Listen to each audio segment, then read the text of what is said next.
para a primeira palestra do dia com o tema Desafios da pulverização com drones.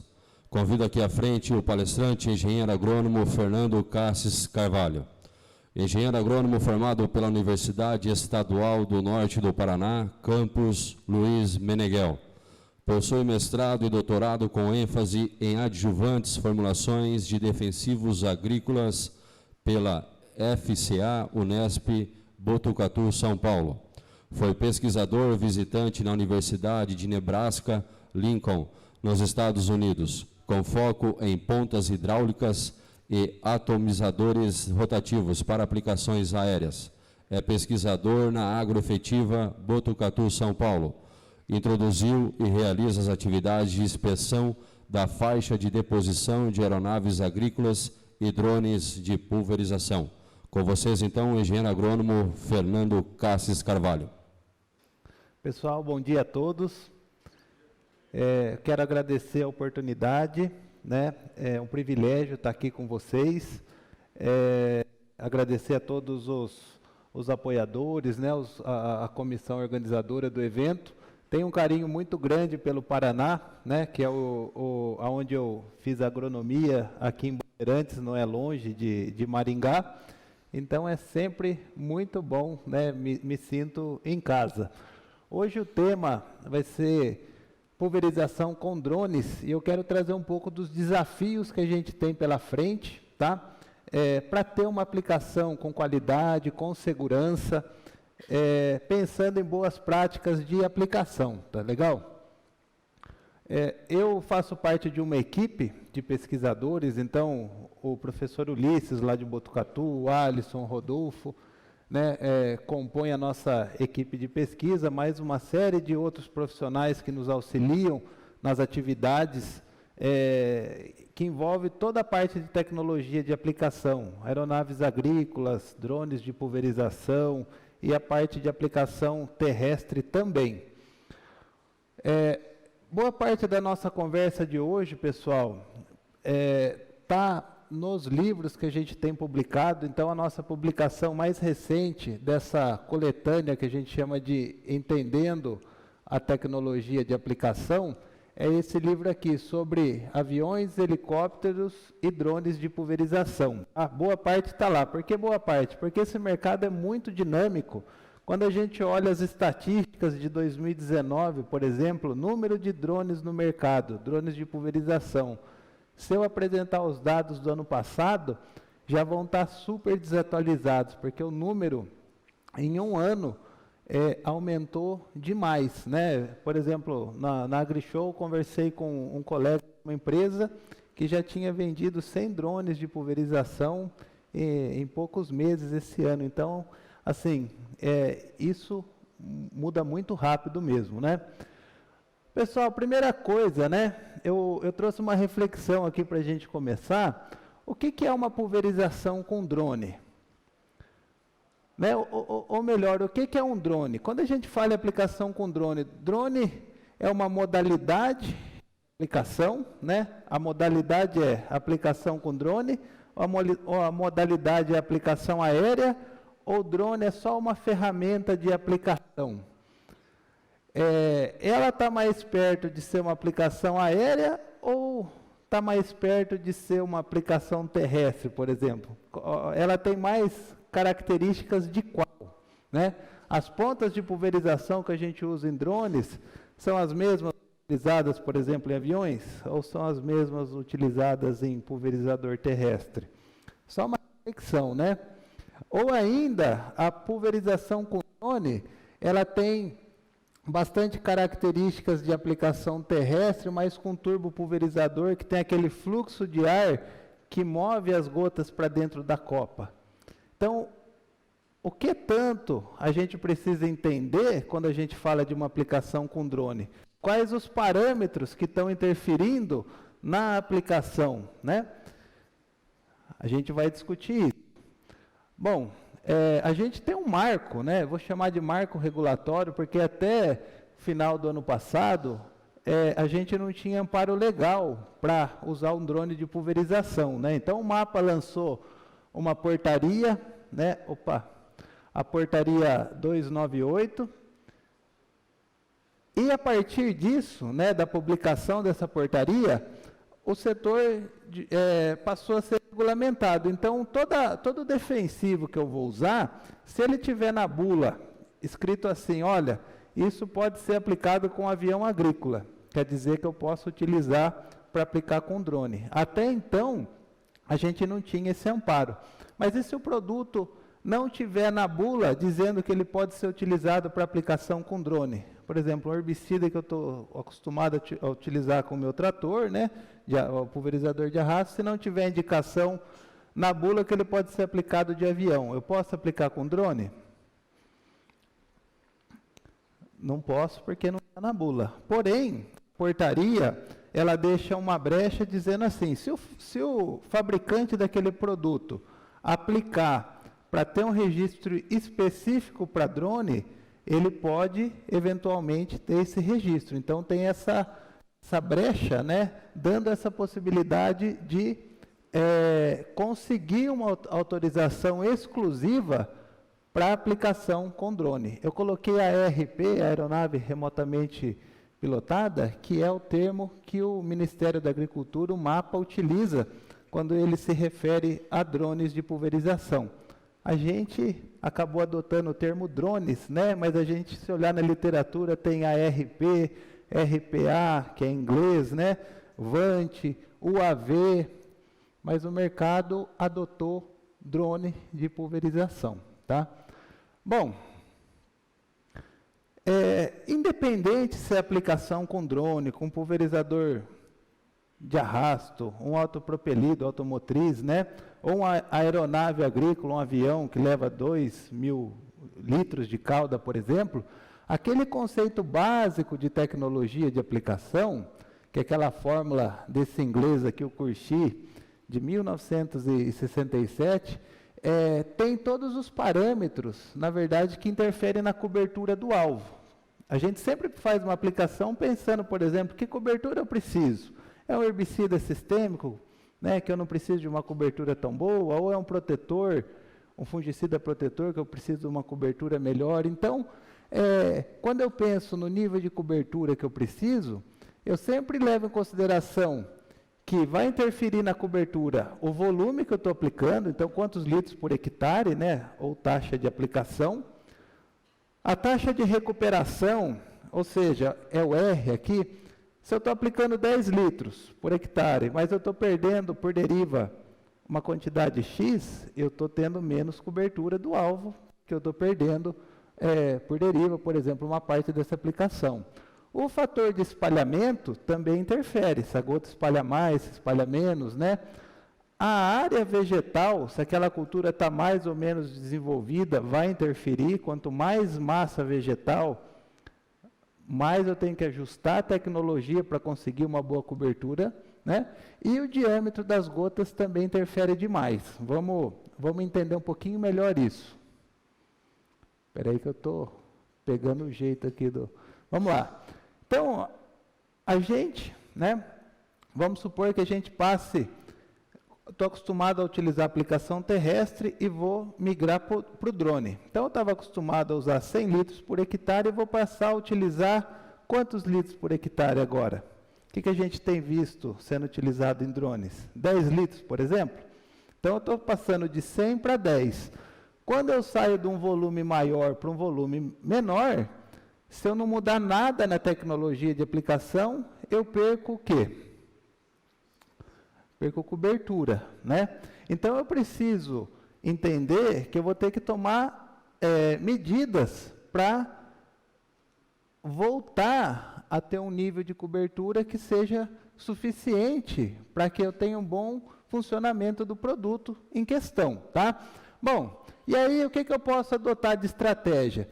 Se eu trabalhar com diâmetro de gotas menor, estratégia para aumentar a cobertura. Toda vez que eu diminuo o diâmetro ao meio, eu aumento em 8 vezes o número de gotas. Então, talvez aquela aplicação que eu estava acostumado a fazer com uma gota, por exemplo, de 200 micrômetros, né, ou 200 micra, tenha que ser menor. E aí eu tenho que considerar a condição meteorológica, risco de deriva, etc. Essa é uma estratégia. Outra estratégia, posso utilizar um adjuvante ou uma formulação que aumente o espalhamento das gotas para melhorar a cobertura? Posso utilizar, também é uma estratégia. Aí ontem alguém falou assim, com orvalho, pode aplicar? Tenho que ficar atento, né? Que se eu estou reduzindo tensão superficial, fazendo essa gota espalhar mais, se tiver orvalho, por exemplo, e causar escorrimento, eu posso ter perdas. Então, é um ponto de atenção aqui, mas é uma estratégia para melhorar a cobertura. A taxa de recuperação R, ela não ocorre exclusivamente para um método ou outro de aplicação. Pode ser com aplicação terrestre, com pulverizador de barras, pode ser turbopulverizador em culturas perenes, pode ser aeronave, pode ser drone. E será que existe diferença assim, entre uma e outra? Qual que pode ter maior ou menor potencial numa mesma condição? A gente vai ver daqui a pouco, tá? Então, reduzir perdas também é uma estratégia para aumentar cobertura. E aí, pessoal, vem um outro questionamento, porque assim, a gente está acostumado a aplicar com pulverizador terrestre, que geralmente não tem fluxo de ar, né? Com algumas exceções, algumas máquinas do mercado têm assistência de ar. A aeronave agrícola, se não for helicóptero, também não tem fluxo de ar, né? Por mais que tenha alguma turbulência quando a aeronave passa, mas está longe de ser um fluxo de ar ali. E o drone tem, né?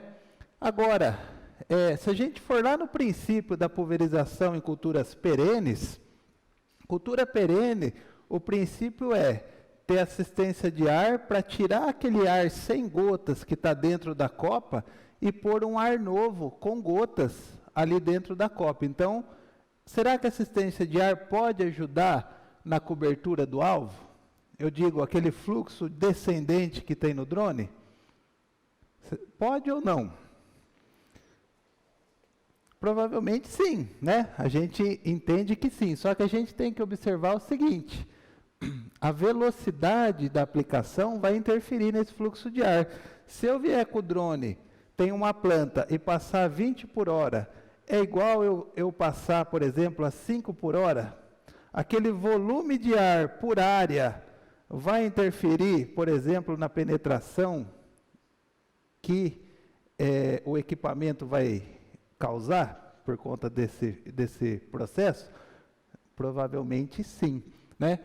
Para culturas perenes, por exemplo, eu calculo a área da copa e calculo o volume de ar, os 2 metros cúbicos, por exemplo, né? E eu entendo quanto de ar eu preciso para aquele volume de copa. Então, drone, essa relação, ela também precisa ser levada em conta. Eu estou colocando um desafio a mais para a gente pensar, que é o outro parâmetro que vai entrar na nossa equação, tá? Bom, drone parece uma coisa muito nova, né? A gente vê um drone de perto, vê aquela quantidade de tecnologia embarcada, é uma coisa diferente para nós e que chama muito atenção. Só que é uma tecnologia que tem sido estudada, né, para chegar no nível que é hoje, há pelo menos 4 décadas, né, 40 anos. Lá na década de 80, a Yamaha, por exemplo, no Japão, ela já estava trabalhando com drones, né, mais parecido com um helicóptero mesmo, mas em tamanho reduzido, e introduziu no mercado, na década de 90, o primeiro modelo comercial, tá? Foi um sucesso na Ásia, isso evoluiu para o R-Max, né? Esse equipamento chegou a ter mais de 2.600 unidades operando, lógico que não com o nível de automação que a gente tem hoje, né? Se hoje o equipamento ele é responsável por 60%, 70%, 80% do processo, antigamente era muito mais dependente do piloto, tá? Bom, aonde foi o outro salto tecnológico na evolução dos drones? foi a partir do incentivo da China ao desenvolvimento desses equipamentos. Então, o governo chinês iniciou com a universidade lá da China, né, a China Agriculture University. Eles trabalharam muito para substituir aquela aplicação que era feita com pulverizador costal, né, que trazia mais exposição para o operador. Falou, não, vamos tecnificar isso, né? Vamos incentivar o uso de drones. Então, nesse momento, também houve uma evolução muito grande desse processo, tá? Isso aqui é uma foto lá do laboratório da universidade, e assim, tem drone de todo modelo para aplicação de sólido, de líquidos, né? E com entrada de grandes empresas no mercado, né? Inclusive a DJI é um exemplo que tem uma fatia enorme desse mercado de drones. A tecnologia passou a ser desenvolvida ainda mais rápido. E aí, pessoal, a gente recentemente viu nas mídias, né, viu em jornais, drones grandes, onde teve uma discussão, falou assim, onde que isso vai parar, né? Qual o tamanho de drone que nós vamos ter? Qual vai ser a capacidade operacional desses equipamentos? Por exemplo, quantos hectares a gente vai conseguir aplicar num dia, né? Isso vai longe, tá? Eu vou mostrar algumas informações, mas essa tecnologia está evoluindo muito rápido. Nos Estados Unidos, por exemplo, uma empresa chamada Hudson, né? Ela já tem autorização para operar até 3 drones ao mesmo tempo, chamado de revoada, desculpa, ou enxame, né? Se a gente for traduzir. No Brasil, a gente ainda não tem casos assim, mas isso vai tornando a aplicação cada vez mais rápida, né? Cada vez mais hectares em um determinado tempo.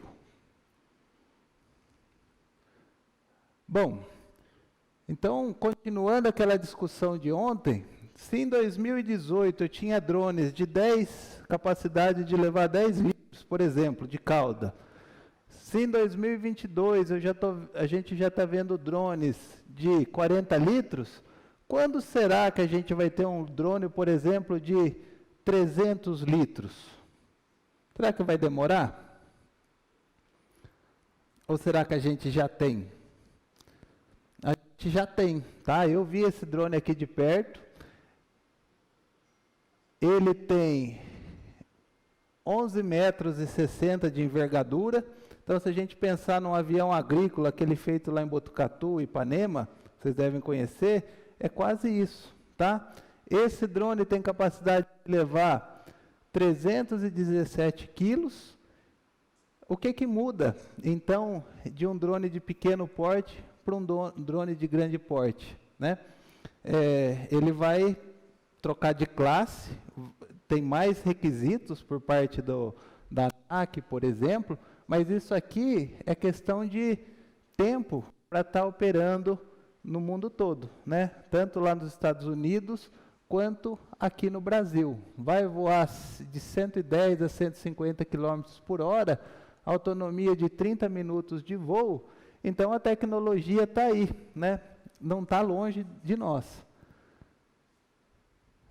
E faixa de deposição estimada de 10 metros. Eu acredito que vai até passar disso. A gente vai ver um pouco como que determina essa faixa de deposição, mas ele vai ter uma capacidade muito maior, por exemplo, que um pulverizador terrestre que a gente usa aqui na região de Maringá, Campo Mourão, por exemplo.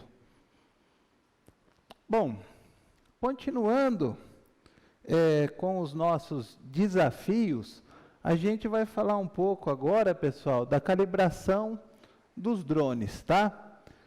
Quando eu vou fazer uma calibração, eu preciso escolher a técnica que eu vou usar, né? O que a gente chama de técnica de aplicação. O que é a técnica de aplicação? É o tamanho das gotas e o volume de cauda que eu vou trabalhar. Essa é a minha técnica. Aonde eu vejo a técnica? Ela deveria, né, estar recomendada na bula do produto. Então, se eu pego uma bula, eu olho lá, primeira coisa, tem autorização para uso em aplicação aérea? Tem. Então, eu posso aplicar com drone? Posso. Qual que é o volume de cauda que a bula me recomenda? Só para a gente fazer um exercício, né? Olha, a bula está falando de 20 a 40 litros por hectare e para utilizar gotas médias, tá? Então, se eu partir desse princípio, se eu for seguir esses parâmetros que estão na bula, eu vou ter que selecionar uma ponta de pulverização que me entregue aquele volume de cauda, né? E aquela classe de gotas, 20 litros, por exemplo, e gotas médias. Bom, aí, para fazer isso, existe uma equação básica, né? Que isso vale para todo pulverizador que eu imaginar, que é o seguinte: se eu quero saber quantos litros por hectare a máquina vai aplicar, basta eu saber a vazão de todos os bicos em litro por minuto. 600 é um fator, né? Porque aqui a gente tem litros por minuto, quilômetros por hora, faixa em metros, e eu estou transformando tudo isso para litros por hectare. Então, esse é o fator que faz tudo isso, né? Bom, litros por minuto vezes 600, o resultado que der eu divido pela velocidade, em quilômetros por hora, vezes a largura da faixa de trabalho em metros. Bom, velocidade, como eu sei a velocidade do drone? Como que eu controlo a velocidade dele? O trator eu ponho, por exemplo, vamos pegar um trator antigo, ponho na segunda com uma determinada rotação, 540, alguma rotação lá, a hora que eu acelero, né? Travo aquilo, ele vai, né? Ou eu olho ali no painel e sei a velocidade. O drone, eu não tenho controle exato da velocidade que ele desloca. Eu tenho um botão que eu consigo que ele vá mais rápido ou mais devagar, mas não numa velocidade fixa, tá? Só para a gente pensar, então, em como que ele faz esse cálculo de litros por hectare. Depois, eu preciso informar ali no controle qual a largura de faixa que eu vou trabalhar. E como eu sei essa largura de faixa? Se é 5 metros, 5 metros e meio, 6, né, ou menos ainda 4. Eu preciso fazer um estudo para determinar isso. Se eu uso gota fina é uma coisa, se eu uso gotas mais grossas é diferente.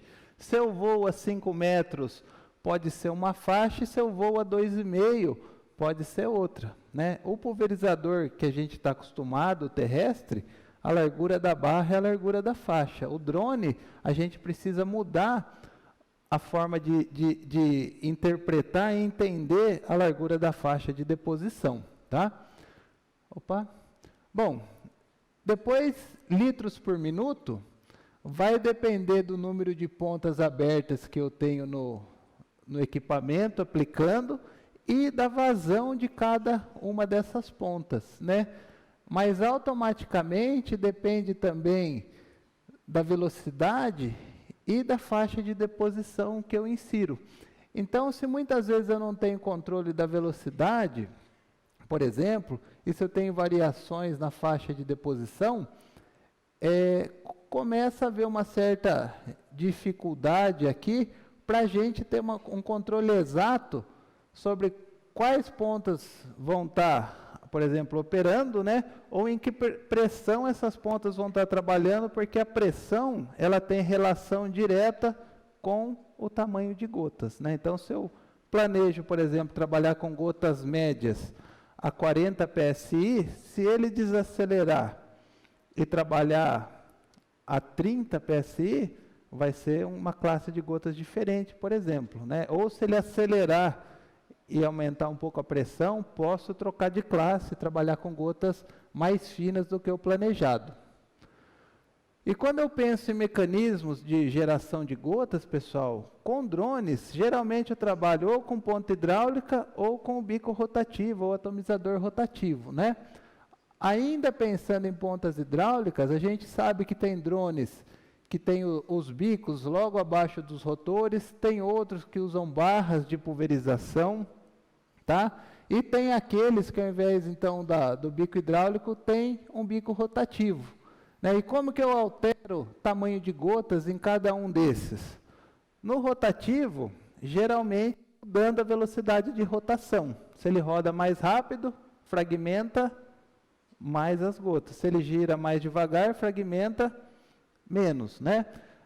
Quanto aos bicos hidráulicos, quanto maior o orifício, geralmente maior o tamanho da gota, e quanto menor o orifício, menor o tamanho da gota, e depende também do modelo, se é leque, se é jato plano de impacto, né, o defletor, se é jato cônico, então eu vou fazendo esse ajuste. E aí entra uma questão, né? Quando eu trabalho com drone, geralmente eu trabalho com volumes de cauda mais baixo, e eu tenho uma concentração maior de produtos na cauda. Se for mistura em tanque, então, eu tenho, por exemplo, 2, 3 produtos numa quantidade pequena, né? E aí, pode, por exemplo, ter caudas mais viscosas, né? Olhando assim, parece até mais espessa, né? A cauda mais viscosa, ou com densidade maior, e aí interfere na seleção desses componentes aqui, das pontas de pulverização. O ideal seria eu entender, por exemplo, a densidade da cauda para selecionar a ponta, quando a densidade muda bastante, ou às vezes tem caudas que nem vão poder ser aplicadas com pontas convencionais, se o orifício for muito estreito e a cauda muito densa, por exemplo, né? Não só dependendo da ponta, mas também das bombas que estão inseridas aqui nesse drone, né? Esse tipo de ponta, na aviação agrícola, por exemplo, é mais utilizada para caudas mais complexas, isso já é mais usual nesse mercado, tá? Então, mais alguns desafios que a gente tem pela frente. Bom, pessoal, então os drones mais populares, né, geralmente de classe 3, eles não possuem sensores de fluxo, pressão e manômetro, então isso fica meio fora do controle do operador, tá? Dificulta um pouco o processo e o entendimento, por exemplo, na hora de escolher uma ponta ou rotação do atomizador para dar aquele tamanho de gotas que a gente quer, tá? A faixa inserida pelo operador, como eu disse para você, depende de um monte de fatores. Então, qual vai ser a faixa ideal para aquela aplicação que eu estou fazendo? Isso eu vou ter que entender, para ter uma aplicação bem feita com economia também ao mesmo tempo, né? A questão de velocidade e posicionamento depende muito do GPS, né? Praticamente é isso. E aí vem aquela questão que a gente falou ontem de acurácia, né? Será que todo lugar que eu vou operar, eu vou ter uma boa acurácia se eu não tiver um sinal diferencial, alguma coisa, por exemplo? Estou lá no Espírito Santo, naquela área de café, que é bastante morro, né? Ou dia mais nublado, então eu preciso pensar nisso também. E essa questão de vazão necessária, então, ela depende muito do próprio equipamento, dos algoritmos internos que fazem essa automatização, tá? Bom, aí, ontem eu estava aqui também, eu ouvi vocês perguntando sobre amassamento, que é uma das grandes vantagens da aplicação aérea, é a gente não ter esse problema, né? Então, quanto que uma aplicação terrestre causa de amassamento? Isso, pessoal, depende muito. A gente fez uma revisão de literatura, pegamos todos os trabalhos que a gente encontrou, falando de amassamento de cultura, e o que interfere no amassamento? Eu peguei todos os trabalhos e coloquei num gráfico só. Isso aqui é perdas por amassamento, né? Perdas na produção ali. Se o pulverizador que eu tenho não tiver, por exemplo, GPS, se o pneu for muito largo, sabe? Se a área não for boa, tiver que fazer mais manobras, eu posso ter até 15% de perdas. À medida que você vai melhorando o tráfego na propriedade, né? Vai tendo rodado mais estreito e principalmente barras de pulverização mais largas, isso vai diminuindo, tá? Então pega um pulverizador grande lá no Mato Grosso, que é área plana, rodado estreito, tenho menos, alguns casos, menos de 2%. Venho aqui para o Paraná, que são áreas com mais ondulação, tem mais árvores, por exemplo, tem terraço, curva de nível, o pneu é mais largo, a barra é menor, 4%, 6%. Então, isso depende muito da máquina. Mas, de fato, quando eu não tenho amassamento, eu deixo de ter perdas, e as quais são significativas, considerando o preço das culturas, das commodities que a gente tem hoje, né? Bom, pessoal, falando um pouco agora das pesquisas para vocês, vou falar de faixa de deposição, deriva, tá? Primeira coisa, como que eu defino qual que é a largura de faixa de aplicação para um drone? Né? Se eu fizer faixa muito larga, o que pode acontecer? Se entre uma passada e outra a distância for muito longa, pode ficar uma falha. Se for muito próxima, pode ter excesso de sobreposição, né? Então, esses riscos aqui na lavoura pode ser tanto falha quanto excesso. Dependendo do produto, pode ter uma característica ou outra, mas o fato é que pode causar problemas, né? Quando eu faço a sobreposição e eu avalio, né, sempre o centro cai mais do que as laterais, né? Quando eu faço a sobreposição, eu tendo a uniformizar a dose. E quando eu meço esse coeficiente de variação, ele precisa ser menor do que 20%, para não ter problemas igual aquele que a gente viu, tá? Nesse método que eu vou falar para vocês que a gente utiliza para avaliar. Bom, então como que eu vou avaliar isso? Antigamente a gente utilizava papel hidrossensível a cada 1 metro, por exemplo, ou lâmina de vidro. Hoje a gente já inseriu no Brasil um método muito mais preciso, onde você estica um fio, passa pulverizando com esse drone, aplicando água e corante, tá? Então, esse aqui é o fiozinho, tá? A gente estica, por exemplo, 20 metros, passa pulverizando. Eu meço a altura, velocidade e direção do vento. Como que eu faço essa avaliação? Com vento de proa. Por que com vento de proa? Porque é o sentido mais conservador, é o mais difícil para abrir a faixa. Você tem o vento vindo na direção e o drone no contrário. Então, se você conseguir, por exemplo, uma faixa de 6 metros numa condição dessa, a gente está muito mais seguro, né, com mais respaldo, que quando o vento estiver mais de través, por exemplo, igual foi comentado ontem, a gente vai poder utilizar aquela faixa com mais segurança, com tranquilidade, tá? Bom, pulverizou, eu recolho o fio, passo no espectrofotômetro de fio, e ele vai lendo cada centímetro desse fiozinho, a gente chama de IFD, inspeção da faixa de deposição, e me gera um gráfico com cada repetição. Geralmente eu faço 4 repetições e aí eu tenho a média. Então essa área em verde aqui, pessoal, a gente chama de faixa de deposição total. É da onde começou a cair produto até onde terminou. A faixa de deposição total, vamos supor que foi 10 metros, é a que eu vou inserir lá no controle? Não é. Eu preciso ter sobreposição, certo? Para a dose ficar uniforme. Então, a faixa de deposição efetiva vai ser menor, tá? Eu marquei aqui na linha pontilhada. E isso vai depender, então, do coeficiente de variação para cada largura de faixa, que nesse caso o próprio software me informa, ou eu poderia calcular, e também do aspecto da faixa de deposição. Bom, então, por exemplo, ó, eu fiz um estudo de faixa. Eu disse que tem que ser menor do que 20%. Se eu quiser trabalhar com faixa de 6 metros para ganhar rendimento, eu posso?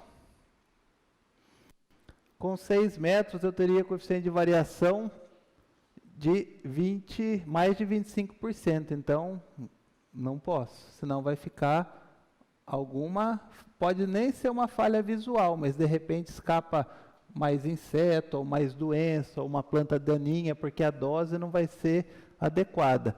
Se eu trabalhar com 4 metros de faixa, para ter um coeficiente de variação bem baixo, eu posso?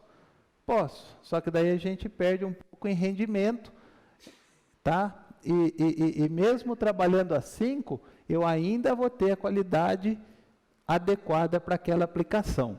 Então, esse é o jeito que eu tenho a informação mais precisa da largura de faixa que eu vou trabalhar. Eu fiz uma pesquisa, nossa equipe, na verdade, né, com 7 drones e 32 estudos de faixa, drones de classe 3, tá, pessoal? Então, assim, ó, o que a gente observa? Que, se eu pegar média de largura de faixa obtida, aqui são gotas grossas, muito grossas, médias, muito finas e finas. Quanto maior o tamanho das gotas, geralmente a faixa é maior ou menor? Geralmente é menor, né? Se a gota é mais fina, como ela, vamos imaginar assim, se desloca mais até atingir o alvo, abre mais assim, espalha, a faixa tende a ser maior, tá? E eu observei o seguinte, que os operadores geralmente voavam um pouco mais baixo quando trabalhavam com gotas grossas e um pouco mais alto quando trabalhavam com gotas muito finas e finas. Por quê? Geralmente, quando se trabalha com gotas grossas, está se aplicando um herbicida, né? Está querendo reduzir risco de deriva, então a altura de voo tem muita interferência nisso. E o que eu achei interessante é que as médias de coeficiente de variação ficaram próximas a 15%. Isso é bom? É muito bom, tá? Então, assim, a gente vê que a aplicação com drone tem resultado em coeficientes de variação considerados adequados para uma aplicação. Bom, aqui só para a gente poder falar em modelos, vou mostrar rapidamente, né? Eu tenho 2 drones aqui, o MG-1P e o T-16, em 2 alturas de voo, e a gente vê os coeficientes de variação. Então, para os 2 drones, a gente teve coeficientes de variação menores do que 20. Por que voando mais baixo, o coeficiente de variação ficou um pouco mais alto nos 2 casos? Geralmente, quando você tem voos mais baixos, né, não dá tempo, por exemplo, às vezes, das gotas ali no ar se uniformizarem mais durante a queda. Então, às vezes, você tem um espaço entre um bico e outro, e ainda não deu muito tempo, por exemplo, delas fecharem aquele espaço, tal. Mas, independente disso, nessa faixa de altura, os coeficientes de variação estão adequados. Eu poderia voar 2,5 metros? Poderia voar a 5 metros? Poderia, né? Em termos de uniformidade de aplicação. Claro que aí tem outros fatores na história, né? Largura de faixa, risco de deriva, etc. Bom, e aí, às vezes vem aqueles questionamentos, né? Eu tenho uma área experimental, por exemplo, quero aplicar só nas parcelas de pesquisa e vou passar uma vez só com o drone. Como se eu tivesse um pulverizador de barras e passasse uma vez só. Eu posso? Não. Qual que é o problema de fazer uma passada só? O que a gente viu agora há pouco? Aonde tem mais concentração de produto? No centro ou nas laterais? No centro, né? Então, quando eu passo uma vez só, isso aqui é um gráfico em 3D, mostrando a deposição em relação à taxa de aplicação esperada. Então, eu esperava ter 10 litros por hectare. A gente vê pontos que tem 10, mas em alguns pontos tem 5, alguns pontos chega a ter 20 litros por hectare. Aquele ponto que tem até 20 litros por hectare é qual momento da aplicação? Quando o drone vai e para fazer uma manobra, por exemplo, para encerrar aquela área. Então, eu tenho que ficar atento e pensar o seguinte: a aplicação com drone é uma plataforma de aplicação aérea, então é diferente de terrestre. Eu preciso ter sobreposição para uniformização da dose no campo. Ponto, tá? Bom, pessoal, aqui imaginando o seguinte, ó, se eu faço uma passada só, sem sobreposição, e eu quero aplicar, por exemplo, 10 litros por hectare, se eu pegar aquela área equivalente à largura de faixa e medir nos diferentes pontos e tirar uma média taxa de aplicação obtida, eu vejo que eu estou longe daqueles 10 litros por hectare. Tá? Então, se eu fizer uma média disso aqui, ó, eu vou ter, ao invés de 10 litros por hectare, dependendo do drone, 3, 4 litros por hectare. Então, aplicação em faixa única, aquele sinal de alerta, tá? Tenho que ter sobreposição. Bom, e deriva, né? Para a gente já está no nosso tempo. Como que fica comparado a outros métodos de aplicação? Bom, depende da técnica que eu estou usando. Aqui, por exemplo, eu tenho um gráfico de deriva para aplicação de gotas médias. Então, só para vocês entenderem, no eixo Y, eu tenho o índice de deriva, tá? Depositado. Então, se eu apliquei, por exemplo, 10 litros por hectare, quantos litros por hectare eu recuperei em alvo horizontal em cada distância, até 65 metros. Deriva geralmente é exponencial. Ela começa mais e decai de forma exponencial, tá? Então, com gotas médias, por exemplo, a 5 metros eu ainda recupero 20% da dose que eu apliquei, a 15 metros, menos de 5, a 20 metros, em torno de 2% da dose aplicada. A portaria 298, ela diz assim, quando você for fazer uma aplicação com drone, por exemplo, se for perto de uma cidade, né, ou de um manancial de água para abastecimento, você tem que deixar uma distância de quantos metros? 20 metros, né? Então, se eu pensar aqui, por exemplo, a 20 metros, ó, eu já tenho um percentual bem pequeno de deriva, talvez 1, 2%. Se for um herbicida, vai causar fito na cultura? Depende do herbicida, depende da cultura. Às vezes não, às vezes sim, né? Se for, por exemplo, uma cultura muito sensível a um determinado herbicida. Então, eu tenho que entender, por exemplo, direção do vento, para tomar utilizar a técnica mais segura para aplicação. Se eu, ao invés de trabalhar com gotas médias, trabalhar com gotas finas, o índice de deriva aumenta ou diminui? Aumenta. Então, aquela dose que eu tinha 20 metros com gotas médias, já passa a ser diferente para gotas finas, passa de 5%. Então, o risco de deriva, na verdade, o risco de causar um problema por deriva, ele é maior, assim como o risco de deriva, né? Nesse caso, o potencial mesmo já foi maior, tá?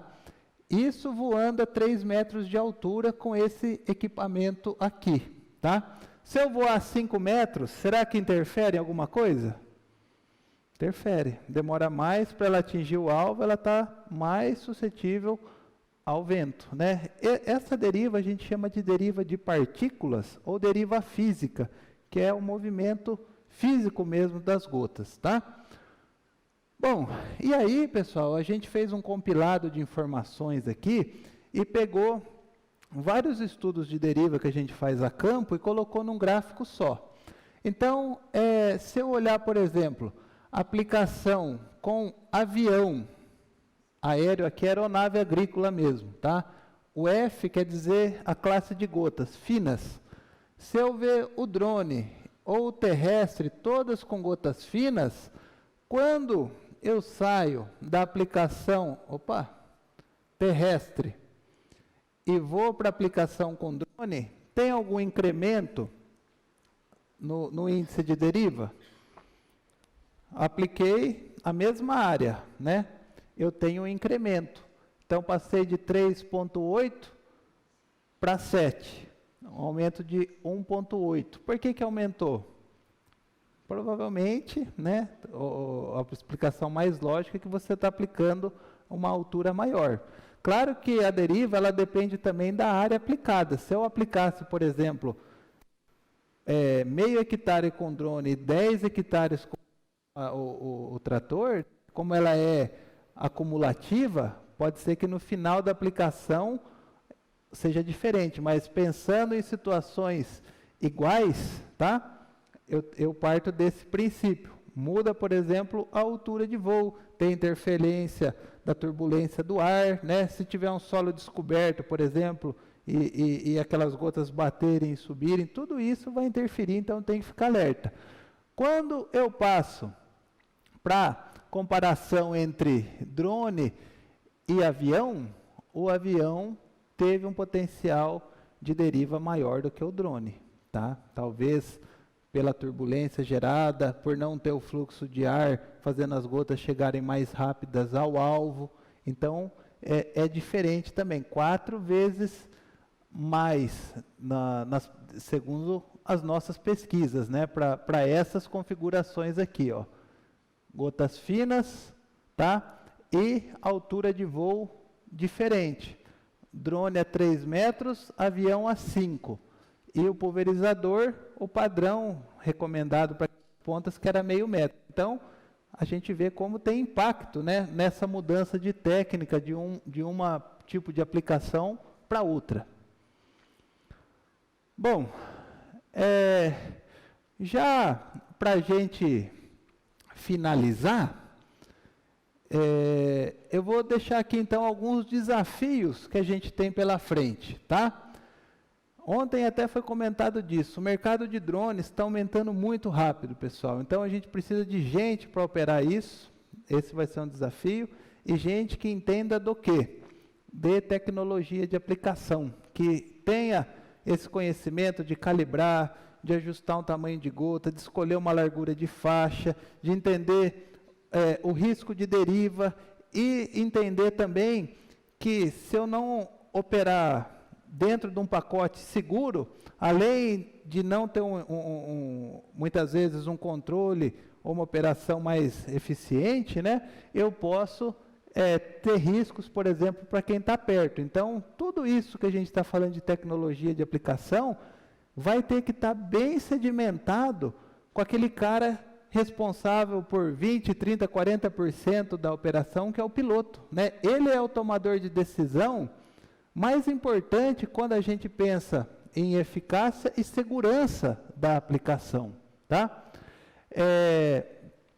Essas questões de posicionamento e de taxa de aplicação, se eu não tiver uma boa calibração, um bom entendimento também do processo, eu posso ter erros.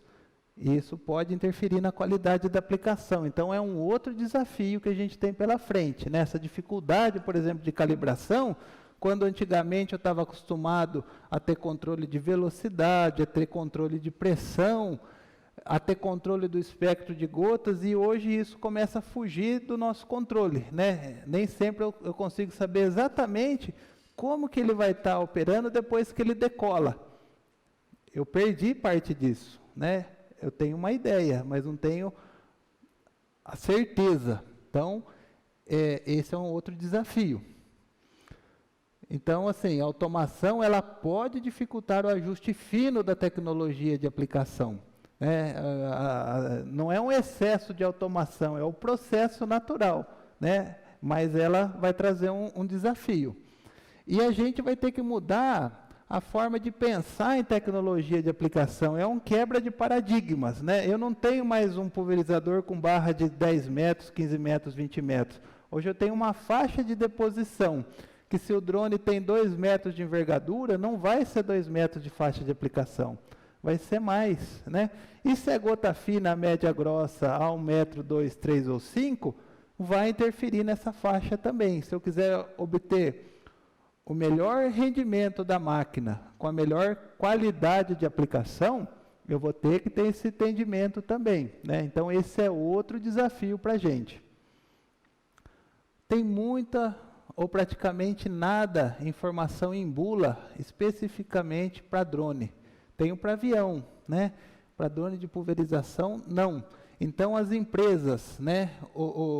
Quem cria o defensivo agrícola, quem cria o adjuvante, vai ter que correr atrás e pôr essa informação na bula, porque o operador, ele vai recorrer a quem na hora que ele vai fazer uma seleção da técnica de aplicação?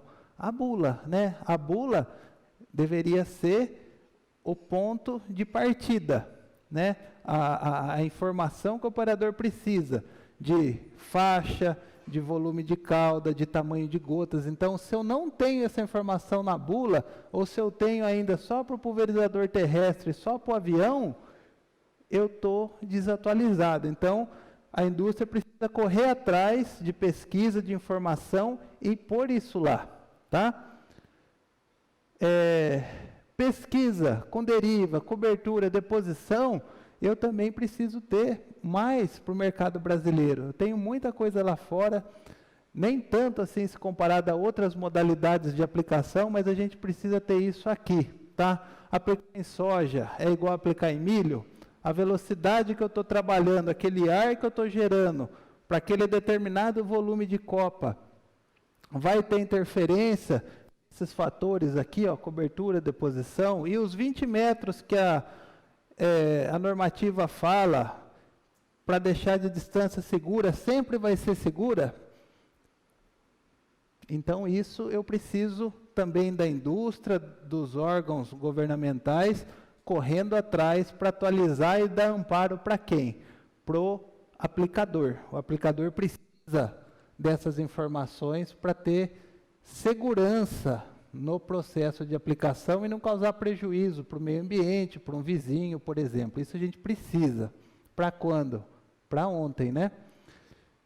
E, apesar de todos os desafios, é um caminho sem volta. O drone veio para ficar, é um mercado que está crescendo muito, está evoluindo muito rápido e a gente está se adaptando. Então, a gente tem tudo isso para resolver, para poder seguir adiante de forma sólida nesse mercado, né? Pessoal, para fechar, eu quero deixar também um convite a vocês, quem tiver interesse, a gente vai fazer um workshop só sobre drones de pulverização, lá em Botucatu, agora em setembro, nos dias 1 e 2, né, com teoria e prática. Então, vocês estão todos convidados. Agradeço novamente a oportunidade, né, um privilégio estar aqui, e devolvo a palavra. Obrigado, Edmar. Convido a todos a dar uma salva de palmas, então, ao engenheiro agrônomo Fernando. Valeu. Neste momento, deixamos abertas as perguntas. Quem tiver fazer para o engenheiro agrônomo, por favor, levantar a mão que será entregue o microfone.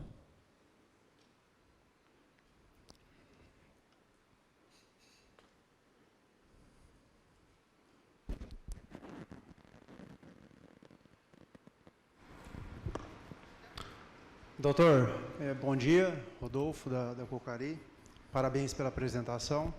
Doutor, minha dúvida, talvez você tenha, né, esses experimentos e poderia explanar, em relação à eficiência do produto no controle da praga, da doença. Por quê?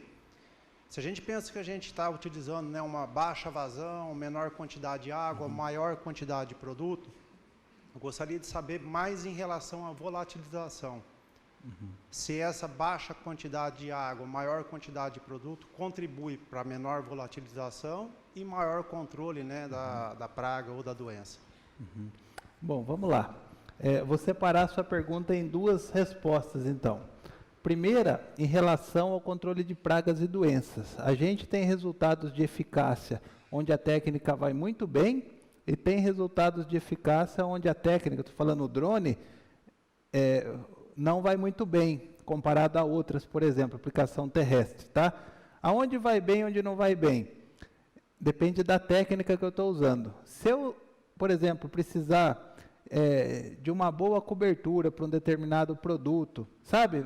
Naqueles conceitos primeiros que a gente viu, e não faz um bom ajuste da técnica, eu tenho, por exemplo, deficiência de cobertura, não tenho uma boa uniformidade de aplicação, eu não tenho um bom controle. Então, assim, não é porque é drone, ou não é porque é terrestre, que o controle vai ser bom ou vai ser ruim. Eu tenho aplicações ruins com drone, como eu posso ter aplicações ruins com o terrestre, entendeu? Então, nem todas as aplicações com drone vão ser boas. Isso eu tenho que ficar alerta, tá? Se eu ajustar o tamanho de gotas errado, o momento de aplicação é errado, a condição meteorológica é errada, né, uma inversão térmica, temperatura, tudo isso vai interferir. Então, os conceitos que a gente usa para os outros métodos, a gente tem que usar, tá? Mas assim, tem aplicações, por exemplo, de fungicida, de inseticida e herbicida, que vão muito bem, vocês sabem disso, mas tem outras que patinam, não porque o drone não é bom, porque eu preciso ajustar a técnica de aplicação. Com relação à volatilidade, isso está muito ligado ao ativo, a natureza dele. Não é porque é em baixo volume, por exemplo, que vai aumentar a volatilidade, entendeu? Depende muito do ativo. Hoje a gente tem formulações assim, muito mais seguras, mesmo herbicidas, do que há anos atrás. A indústria tem trabalhado muito nessa questão de volatilidade. Até eu tive um evento a semana passada, onde a gente falou muito disso para herbicidas auxínicos, por exemplo, dicamba. Então, assim, formulações modernas, seguras, que tornam o processo muito mais confiável. Porém, eu tenho que tomar cuidado o seguinte, eu posso não ter volatilidade, mas se eu usar uma gota muito fina para fazer os 10 litros, eu vou ter aumento do risco de deriva física. Então, muitas bulas vão restringir a aplicação, vai estar escrito assim, ó, não pode ser aplicado com menos de 100 litros por hectare esse herbicida. Por quê? Porque se você diminuir a menos de 100, você vai ter que trabalhar com gota muito fina e seu risco de deriva física vai ser alto, não de volatilidade, entendeu? E essa questão de volume de cauda, que é a última pergunta, tem produtos que vão melhor a volumes de cauda mais baixo, potencializa, e tem outros que não. Então, não é regra, tá? Toda vez que eu reduzo, eu melhoro a eficácia, não é regra. Depende do produto. Mais alguma pergunta?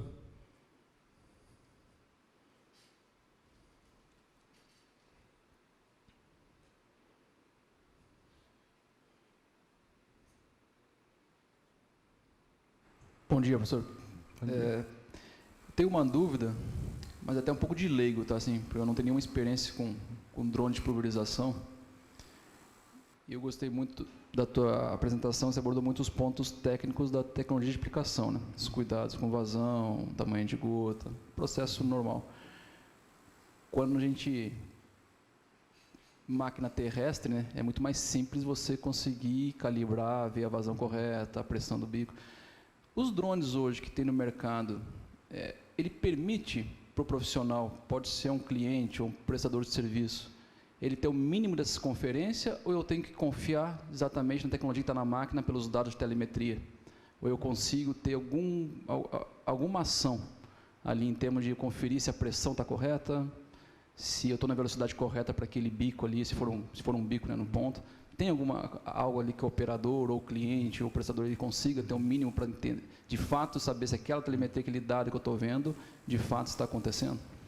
Então, como a gente tem muitos... Boa pergunta, as duas perguntas excelentes, viu? Com relação à sua pergunta, assim, a gente tem uma gama de modelos muito grandes no mercado, muitos fabricantes e modelos. Tem alguns modelos que a gente não consegue ter esse controle. A gente tem uma ideia, você ajusta, por exemplo, para ir mais rápido ou mais devagar, mas você não tem, por exemplo, um manômetro informando a pressão ou alguma coisa indicando com precisão a velocidade, tá? Então, alguns modelos possivelmente tenham isso. O pessoal que trabalha diretamente com drone talvez até conheça mais assim gamas de modelos, mas alguns, por exemplo, de classe 3, a gente não tem isso, pode variar durante a aplicação. Ele pode começar a uma velocidade com 6 bicos abertos, no meio pode ter algum obstáculo, alguma coisa, ele reduz e muda a configuração, entendeu? Então, pode ter essa variação, sim. Então, queremos agradecer o tempo disponibilizado e também o conhecimento repassado a todos. Ao engenheiro agrônomo Fernando Cassis Carvalho. Nosso muito obrigado. Obrigado. Para a próxima palestra, com o tema Custo-benefício da utilização e aquisições de drone para o uso agrícola, Convido aqui à frente o engenheiro agrônomo Eduardo Ribatsk, Schoder Consultoria Agro. Engenheiro agrônomo pós-graduado em Vantes e Drones. Coordenador em aviação agrícola com mais de 7 anos de experiência com drones de monitoramento agrícola e 5 anos com drones de pulverização. Instrutor de drones na Schroeder Consultoria Agro. Com vocês, então, Eduardo Ribatsk.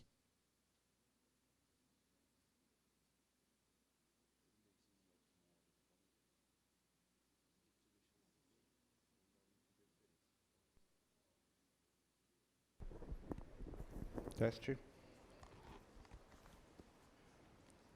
Passador, passa para o lado aqui e o laser embaixo. Ok. Fica à vontade, vou já tragar lá. Beleza, obrigado. Bom dia a todos presentes. Bom dia a todos que nos acompanham via internet. Eu vim participar aqui representando a Schroeder Consultoria, na pessoa do seu Eugênio. O meu tema é custos-benefícios da utilização e aquisição de drones para uso agrícola.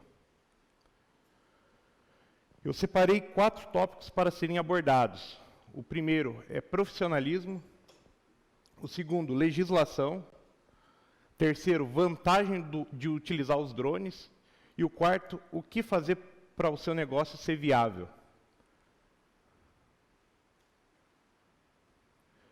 Então, quando a gente fala de profissionalismo, muitas palestras que vocês já viram ontem, e o próprio que o Fernando acabou de comentar, a gente vê ainda a falta de bons profissionais. Então, a gente acaba encontrando muitas pessoas que se aventuram, que compram um drone de hobby, começam a tirar foto, acabam se animando e partem para a pulverização sem ter conhecimento técnico nenhum da pulverização em si. Muitos deles são bons pilotos, mas não são bons aplicadores. Então, o conhecimento é fundamental. Primeiro, você conhecer o mercado que você vai entrar. O mercado de drones agrícolas, o seu concorrente, onde você vai atuar, com que culturas, qual é o relevo da região onde você vai atuar, os produtos que você vai aplicar, enfim, tudo que engloba o mercado. Na parte da legislação, desde setembro do ano passado, a gente tem a normativa 298 do MAPA, que até então o mercado de drones era terra sem lei. Então, a pessoa podia comprar um drone e fazer como bem entendesse, porque não tinha uma legislação que julgasse isso. Então, a gente via muita coisa errada acontecendo, muita gente despreparada, desqualificada, fazendo esses tipos de aplicação, que, querendo ou não, acabam queimando o mercado para quem faz de forma correta. Porque quem faz de forma correta, quem segue legislação, tudo, tem um custo. E talvez quem não segue isso tem um custo muito mais baixo. Então, era uma briga meio desleal com quem seguia tudo à risca.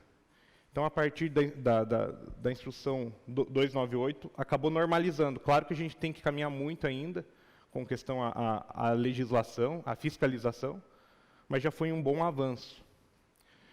Você conhecer dos equipamentos. Então, você saber qual é o equipamento fundamental para você. Você vai trabalhar na área de floresta, uma área muito declivosa, para que você vai querer um drone tão grande, sendo que a tua área vai ser picada, com muito obstáculo, declividade, o drone vai ter que ter uma boa mobilidade. Então, antes de você comprar um drone, que muita gente faz isso, compra o drone e depois vai ver o que vai fazer. Mas a primeira coisa é comprar o drone. E, na verdade, tem que ser o contrário. Você tem que saber o que você vai fazer para saber qual drone você vai comprar. Então, às vezes, você adquire um drone que ele não vai te satisfazer. Ele não vai atender a sua demanda. Então, é super importante para economizar dinheiro e tempo. Porque tem muita gente que faz o quê? Comprou o drone, viu que não deu certo, aí busca consultoria, busca conhecimento, busca se informar, faz curso, vem em eventos como esse, para tentar ver onde que ele errou. E, na verdade, ele errou lá no começo, na compra do drone. Então, isso é fundamental para você startar a sua empresa já de forma correta. E você entender de agricultura e silvicultura. Então, bate naquilo que eu iniciei, as pessoas que fazem por hobby.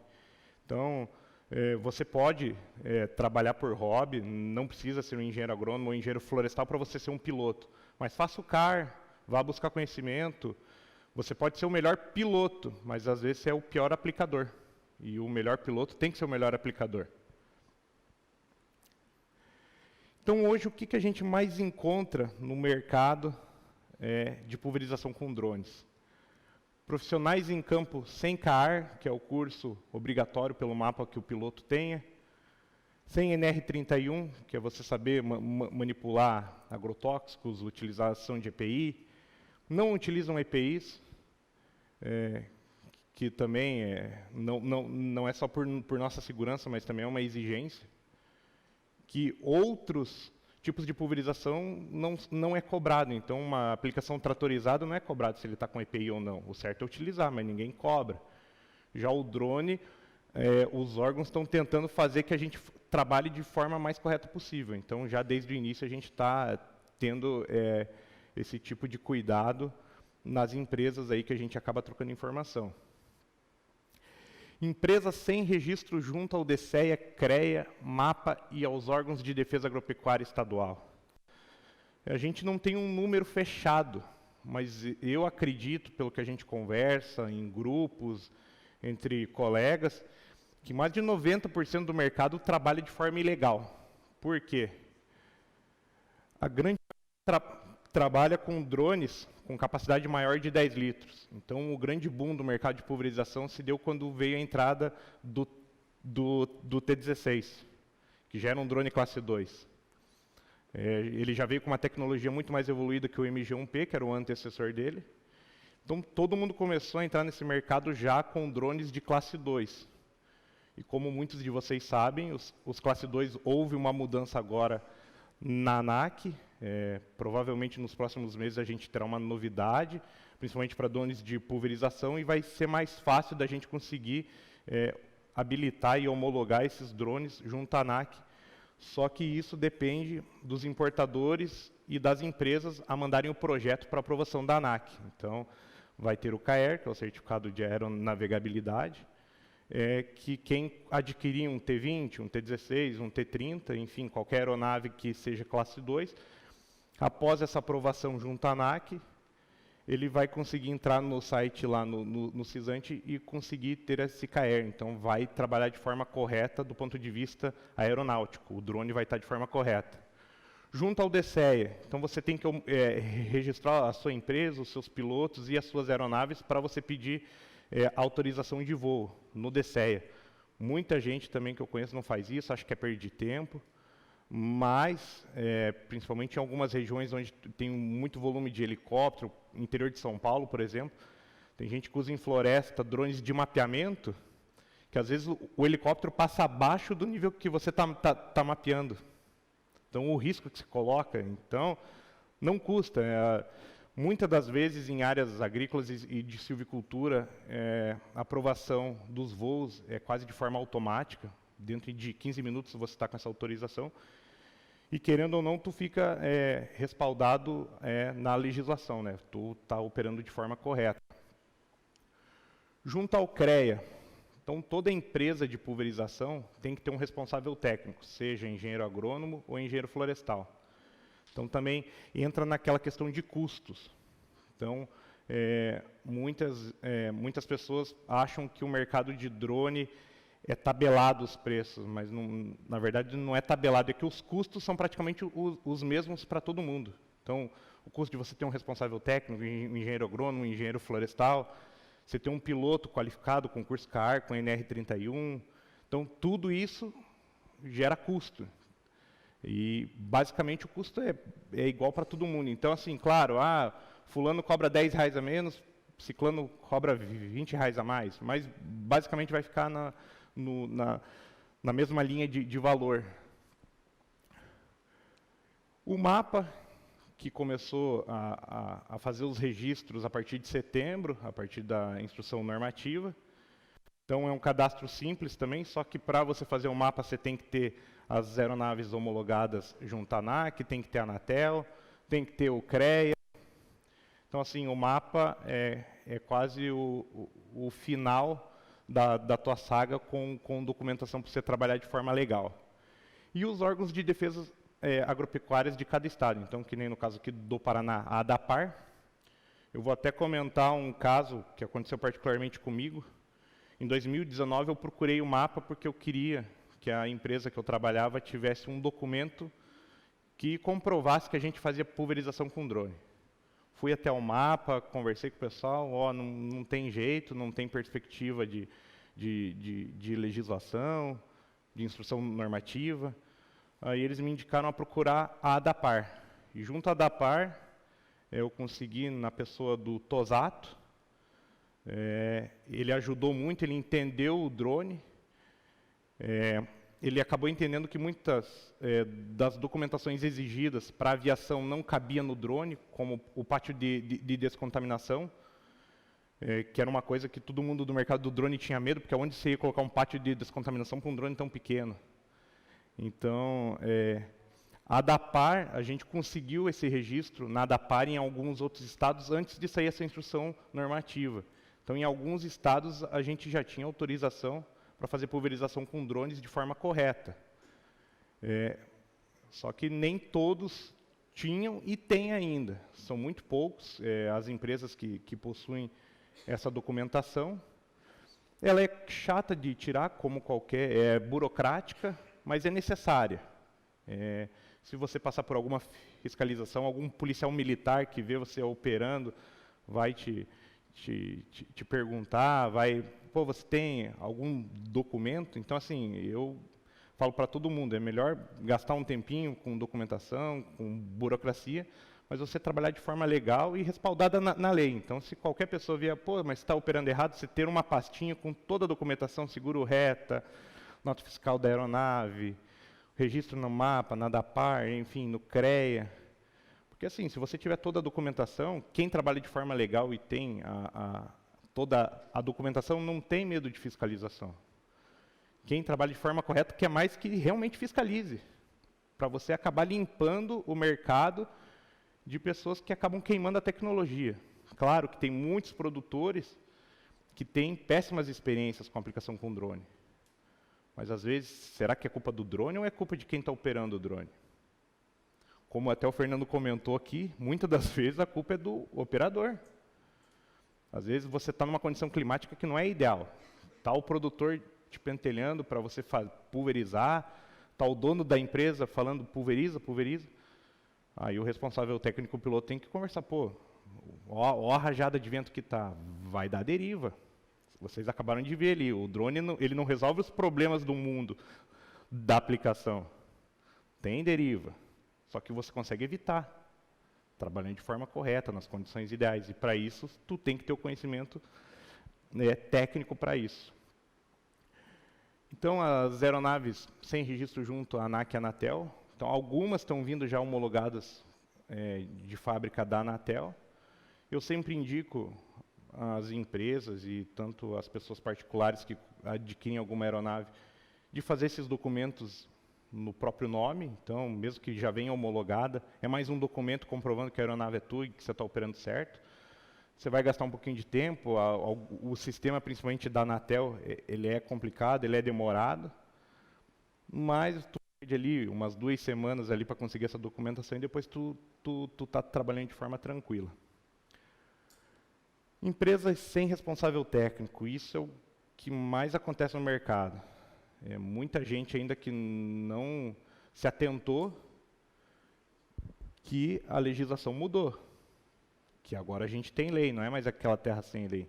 E a gente precisa de alguém com conhecimento técnico e que assine, que se responsabilize por essa aplicação. Por mais que o piloto, o produtor, o dono da empresa queiram pulverizar, se o responsável técnico não sentir confiança, é o nome dele, é o CREA dele que está na jogada. Então, assim, tu tem que, como responsável técnico, tu tem que se impor, porque é o teu que está na reta, né? Então, sempre conversar com o piloto. Às vezes, muitas das vezes, o responsável técnico não vai conseguir em todas as operações. Às vezes, tem 2, 3 equipes trabalhando ao mesmo tempo. Tu não vai conseguir ver as equipes. Então, tu vai ter que acabar confiando em piloto, fazendo acompanhamento de clima, para ver se dá para aplicar ou não, se dá para você remanejar uma equipe de um lugar que não dá para fazer uma aplicação para outro, enfim, para fazer essa logística.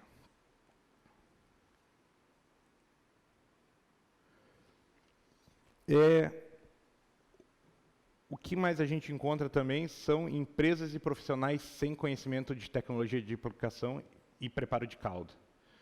Então, assim, 90% dos problemas que chegam até mim é gente reclamando de cauda. Porque às vezes você vai chegar para o produtor vai querer misturar 8, 9, 10 produtos, 12. E você, como operador de drone, você vai querer ficar nos 10 litros. E aí, às vezes é produto puro, só de produto tem 10 litros. E aí você não tem o conhecimento técnico para saber se você pode fazer aquilo ou não, se é certo ou não. Isso acaba afetando muito na qualidade do serviço prestado. Então, o nosso receio anteriormente era que o produtor desconfiasse que a tecnologia era ruim, que o drone era ruim.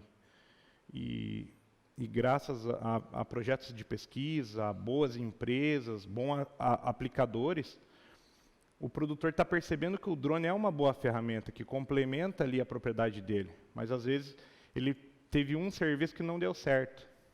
Então, não é culpa do drone, e sim culpa de quem está aplicando. E isso entra com relação também a bons equipamentos utilizados de modo errado. Por quê? O drone é uma Ferrari.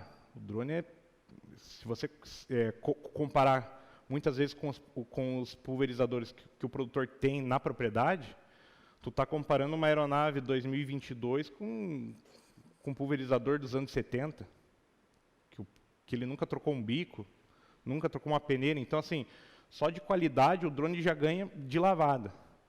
Só que o nosso problema é o quê? Utilizado de forma errada, na condição errada.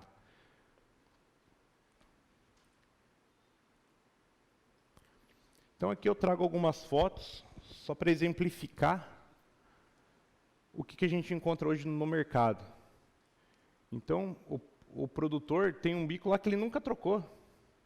Ele aplica herbicida, fungicida, inseticida, ele aplica tudo e não lava tanque, não lava bico, o bico está desgastado, já está espirrando, já não está fazendo leque, por exemplo.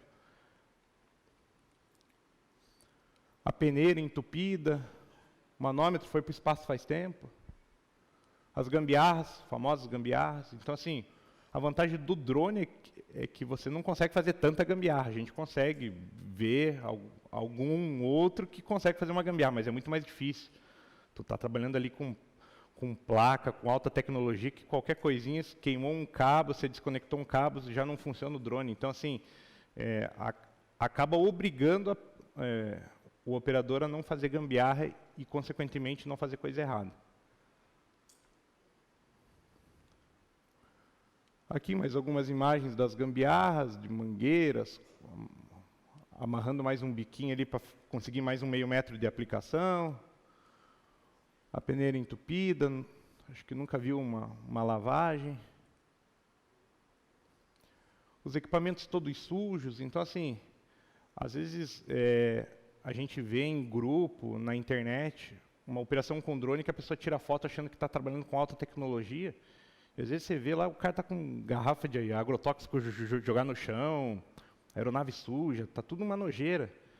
E assim, a gente tem que passar uma boa imagem. Eu tenho uma cliente da cultura da banana em Santa Catarina, que quando a gente estava tentando trabalhar com ela, ela me mandava foto, ela falava, olha que feio a imagem que estão deixando para o drone. Ela me mandava imagem de gente fazendo tudo errado, com agrotóxico, jogar no chão. Assim, a gente não precisa disso. Não vamos queimar a tecnologia assim logo de início. Vamos manter ela de forma limpa. Ela tem uma legislação muito forte em cima dela, mas ela também tem aberturas. Por exemplo, os 20 metros de distanciamento de casas, de mananciais. Então, assim, não foi dado à toa isso aí. Teve pesquisa, teve muito conhecimento de causa para chegar nesse número. Então, assim, não vamos queimar isso aí, não vamos perder. como o avião, por exemplo, já perdeu em muitas cidades e regiões, o avião não pode pulverizar, não pode se trabalhar com o avião. Por quê? Porque teve um cara que fez errado, e o bom paga pelo ruim. Então, assim, não é só na aplicação convencional que tem problema, tem no drone também. Então, aqui o pessoal trabalhando tudo sem EPI, jogando produto aqui, fazendo a calibração no chão, sem luva, misturando com cabo de vassoura ali, fazendo uma poção de veneno, realmente uma poção de veneno, misturando com a mão.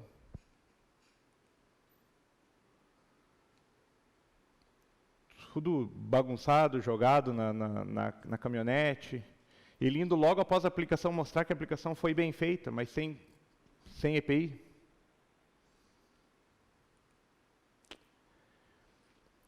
Então, assim, a falta desse profissionalismo acaba queimando a tecnologia.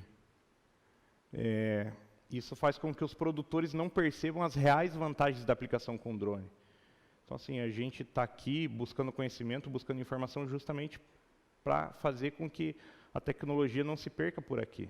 Ela está iniciando, é o começo, e é uma tecnologia fantástica. Então, assim, a minha pergunta aqui, é fácil de reverter essa situação? Sim, é claro que é. Com conhecimento, com profissionalismo, seguindo a legislação, tu vai trabalhar de forma tranquila, vai ser viável o teu negócio, vai ser rentável, vai ser bom para o produtor, para o teu cliente, a aplicação vai ser de qualidade.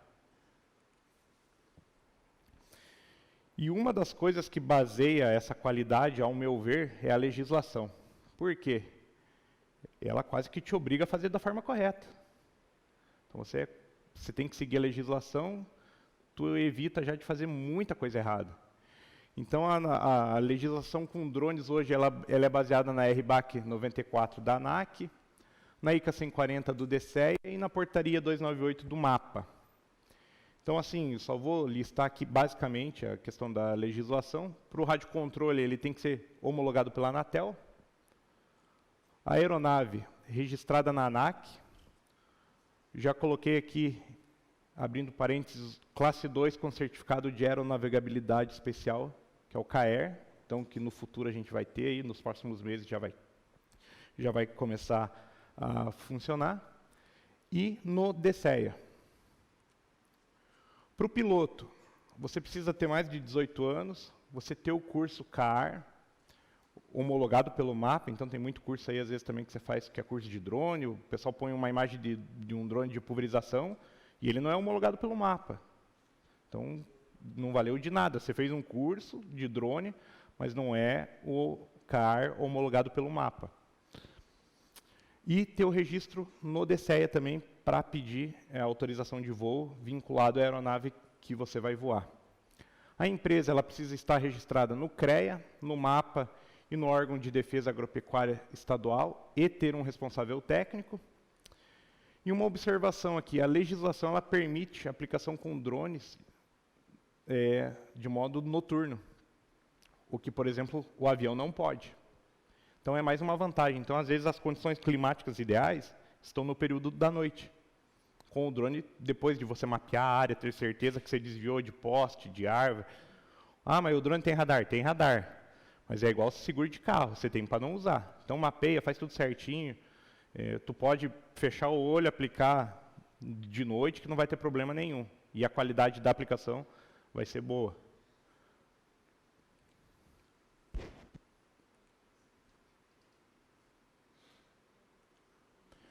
Então, quais são as importâncias de seguir essas legislações? Primeiro, você operar de forma correta e dentro da lei. Você operar com segurança.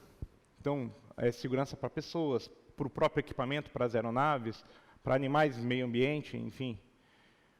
Você facilita trabalhar com grandes clientes, então multinacionais, grandes cooperativas, grandes clientes que todo mundo que entra nesse mercado vislumbra. Eles vão exigir que você tenha toda a documentação.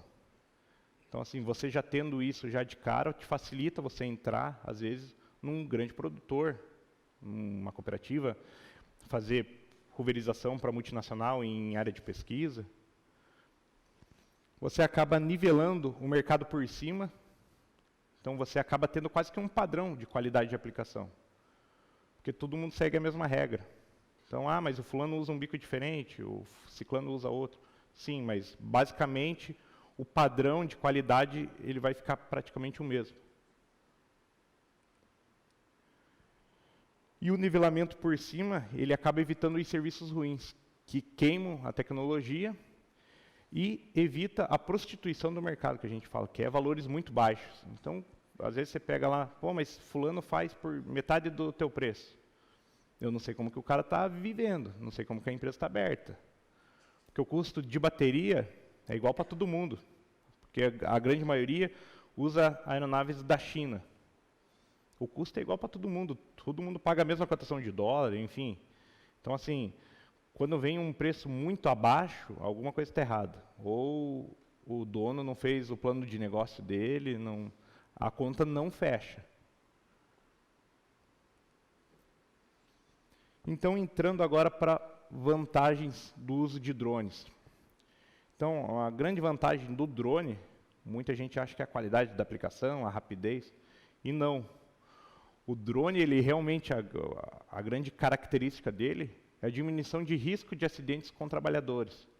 Então, tu está tirando um trabalhador de forma costal, tu está tirando um operador que está trabalhando num trator sem cabine, levando veneno a vida inteira nas costas. Então, você tira essa pessoa que está em risco em campo, na área aplicada, e põe ele para fora. Então, o auxiliar do piloto que acaba abastecendo, fazendo cauda e trocando bateria, se ele trabalhar de forma correta, com EPI, fazer a cauda, usar tanques em veículos e só ir abastecendo o drone, o contato dele é mínimo com a cauda. O risco de contaminação é mínimo. Então, aqui acaba diminuindo os riscos, né? Como eu comentei. Lembra daquela foto que eu mostrei que o cara estava segurando com a mão, né? O certo seria assim. É meio assustador essa foto, mas o correto seria assim. EPI completo para avaliar a qualidade da aplicação em campo. Outras vantagens, a redução de custos operacionais com a aplicação de insumos. Então, assim, se o produtor levar em conta tudo que ele gasta diesel, mão de obra, enfim, todos os custos, a pulverização com drone, às vezes, ela parece ser cara. Mas se você fizer realmente a conta e colocar tudo que o drone agrega, ela diminui muito o custo de aplicação. Fora aumento de qualidade, né? Tu tem a redução do uso de água, com o ultra baixo volume, né? Tu ganha na qualidade da aplicação.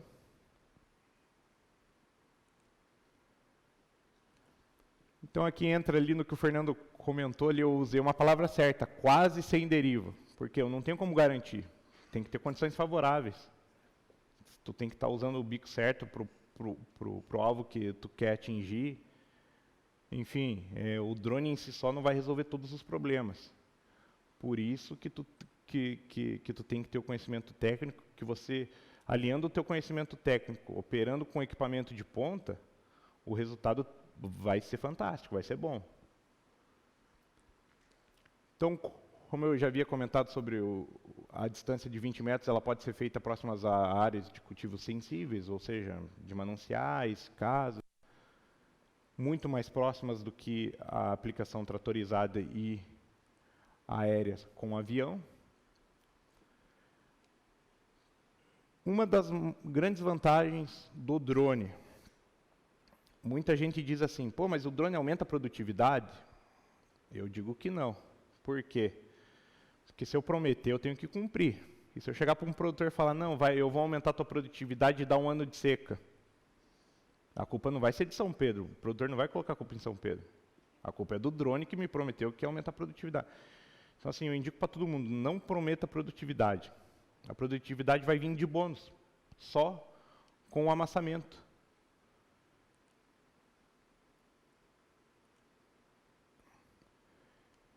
Então, devido ao amassamento, a gente tem, segundo estudos, a gente perde de 5% a 8% de produtividade só com amassamento. Então, só aí tu já está ganhando produtividade. sem prometer e sem se comprometer. Outra grande vantagem é que o drone ele acaba abrindo a cultura. Então, dado a força das hélices, um milho, por exemplo, tu consegue basicamente abrir essa cultura e chegar no bacheiro, atingir o bacheiro. Então, assim, a qualidade da aplicação comparada com outros modos, nessa questão é muito superior. Então, aqui a gente vê algumas imagens aqui de testes com papel hidrossensível no bacheiro.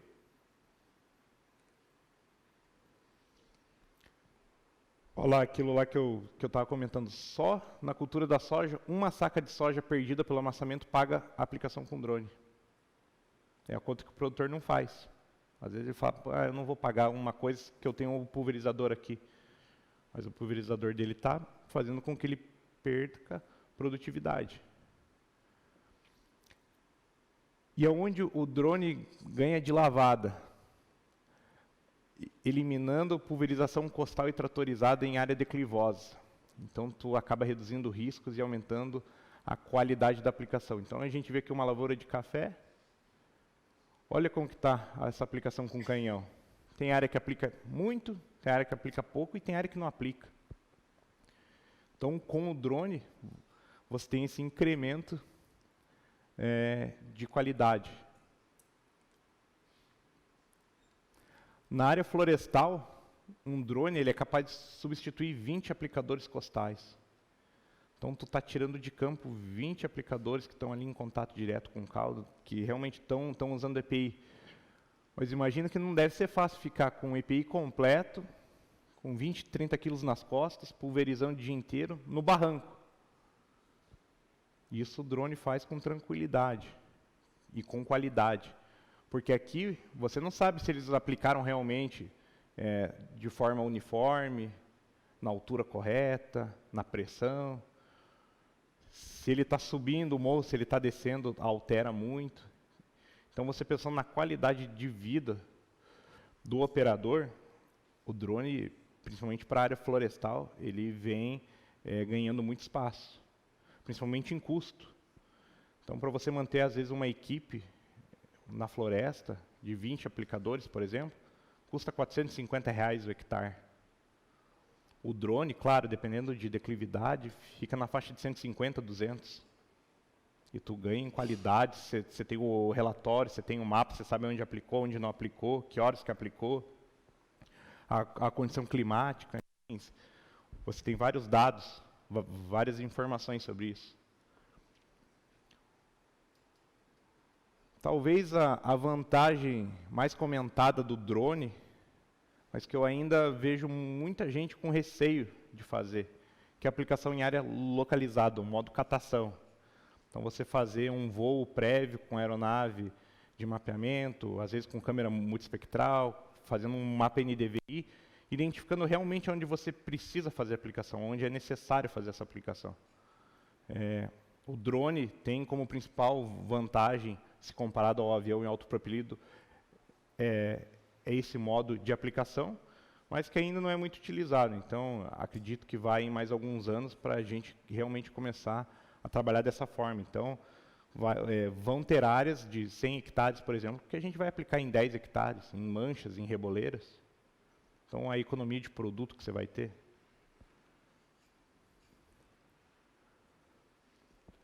Aqui é o relatório que eu comentei, o relatório e o mapa do local de aplicação.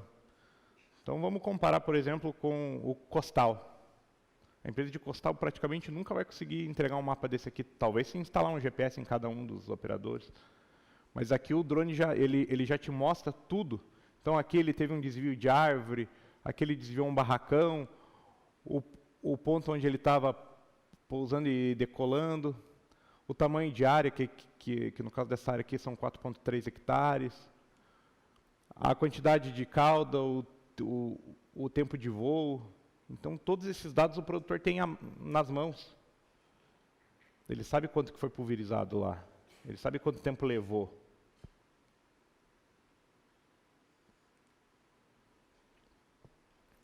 Outra grande vantagem, não do drone de pulverização, mas sim do mapeamento, a geração de mapas NDVI. os famosos mapas de saúde da lavoura. É uma tecnologia que a gente acha que é nova, mas também é uma tecnologia lá dos anos 80, 70, que ainda não chegou para o produtor.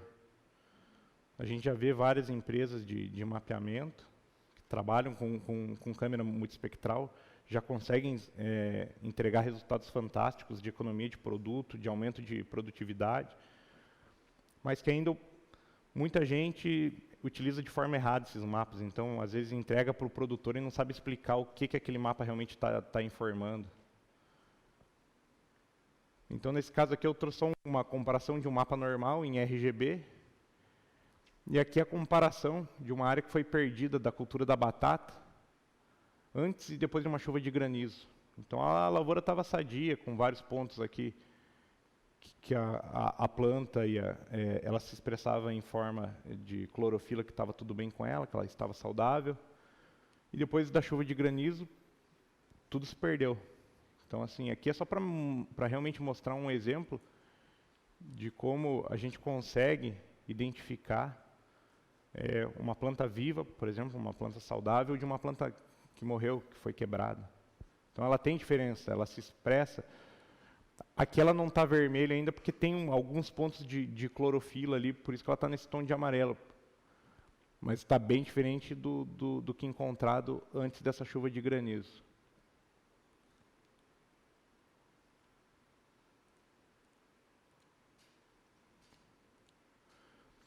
Outra grande vantagem do drone é a utilização dele para controle biológico. Então, assim, eu acredito que o boom dos drones de pulverização está acontecendo, mas eu acho que o próximo grande boom que vai acontecer no mercado de drones vai ser do controle biológico. Muitas empresas estão olhando com muito bons olhos, principalmente para o controle biológico, do que para a pulverização. Por quê? O controle biológico está sendo utilizado até em lavouras orgânicas, por exemplo. Então, tem muito produtor que está usando em cana o controle biológico e fala para todo mundo que a cana dele é orgânica. Ele não está mais botando defensivo.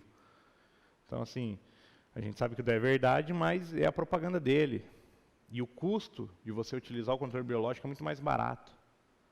E com resultados fantásticos, principalmente na região de São Paulo. Acho que o Fernando ele deve acompanhar bastante lá.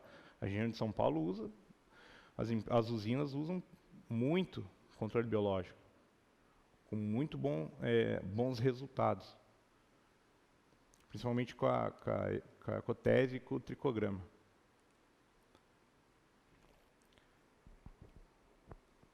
Aplicação após chuva ou com solo encharcado. Então, quantas vezes você já não viu um produtor que choveu durante uma semana, ele precisa aplicar, mas o maquinário dele não entra na lavoura, porque está encharcado, ele sabe que vai atolar um maquinário, ou ele vai seguir o rastro que ele já tinha, ele vai acabar amassando mais ainda, vai aumentar o amassamento dele. Com o drone não tem esse tipo de problema. Então, se choveu ontem, se choveu hoje de manhã e à tarde você quer aplicar, você consegue aplicar. Se as condições forem favoráveis, tu consegue entrar. Tu consegue uma maior precisão na aplicação, ou seja, produto no alvo, principalmente no bacheiro. Então, culturas altas como cana, milho, tem muito projeto de pesquisa de herbicida, de catação em cana, que a aplicação com drone consegue chegar em plantas daninhas que estão no solo. Então, numa cultura já fechada, já formada, tu consegue atingir o alvo. A aplicação ela é mais uniforme. Lembre-se, se for feito de forma correta. Então, a gente está sempre aqui trabalhando se você está trabalhando de forma correta. Então, maior área de cobertura. Uma grande vantagem são culturas de grande porte, sem quebrar plantas. Então, se você entrar com autopropelido, por exemplo, num milho pós-pendoamento, provavelmente tu vai quebrar a planta na cana, e já com o drone você não tem esse problema. Tu pode entrar na altura que for, que você não vai ter esse tipo de problema. Então, assim, se o produtor ele realmente fizer a conta da apreciação do maquinário que ele tem na propriedade, do combustível, que é cada vez mais caro, da mão de obra que ele tem que ter para fazer essa operação dentro da propriedade, e que nem sempre essa mão de obra tem conhecimento técnico, do amassamento e do ganho da qualidade de aplicação, ele percebe que a pulverização com drone ela não é tão cara assim. Então, os benefícios da aplicação com drones superam o custo. E isso não tem preço, isso aí é valor. Então, a gente tem que defender o drone, tem que mostrar o valor dele.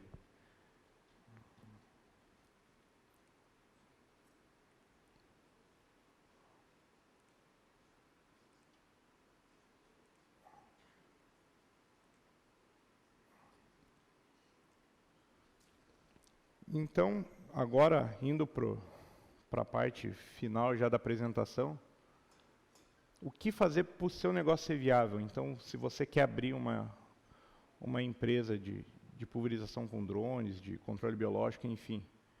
A primeira coisa, fazer um plano de negócio, estudar, buscar conhecimento, buscar consultoria, buscar um conhecido, alguém que já trabalha no mercado, fazer uma análise do mercado, fazer plano operacional, financeiro, marketing, fazer um estudo detalhado da região onde você pretende trabalhar.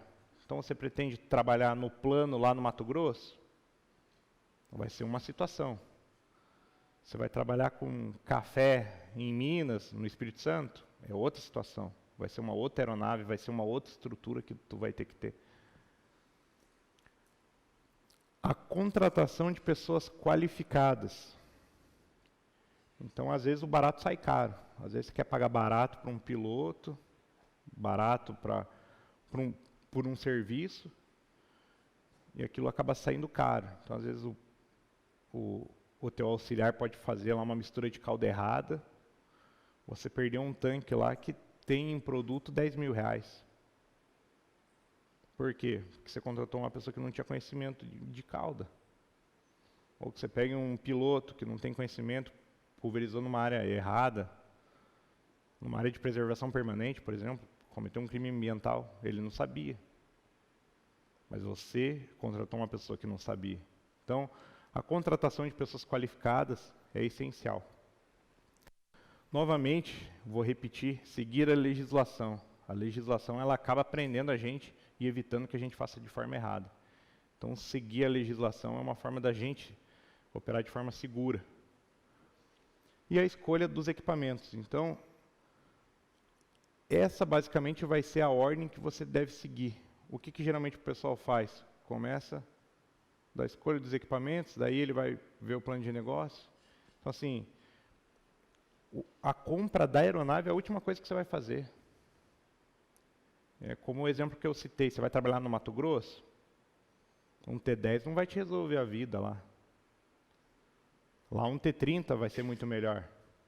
Para uma área de café no Espírito Santo, relevo totalmente quebrado, dobrado, vale a pena mais você ter uma aeronave menor, que tem uma mobilidade mais fácil nesse tipo de terreno.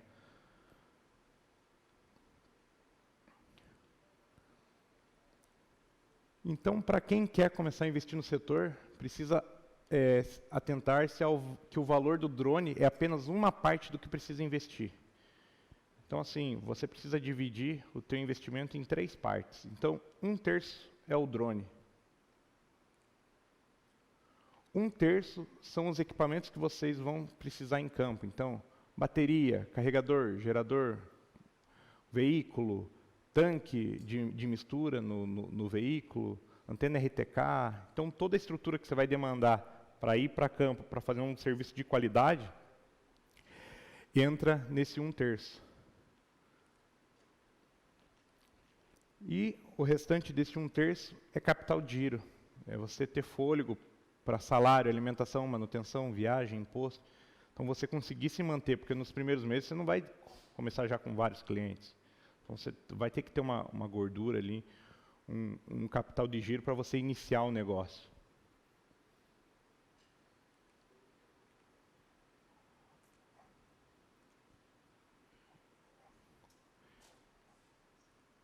Aí. Epa. Aí. Então, além da qualidade na aplicação, para o negócio ser viável, você precisa ter rendimento, produtividade em campo. Então, hoje a gente tem drones de 10 litros que conseguem nos entregar de 4 a 6 hectares hora. Drones de 30 litros que nos entregam de 12 a 16 hectares hora. Então, assim, claro que o rendimento ele pode variar conforme declividade, obstáculo, então árvores, postes, rede elétrica. Então, tudo isso pode afetar no seu rendimento. Só que tu não pode pensar só na qualidade, porque senão você vai fazer 1 hectare dia.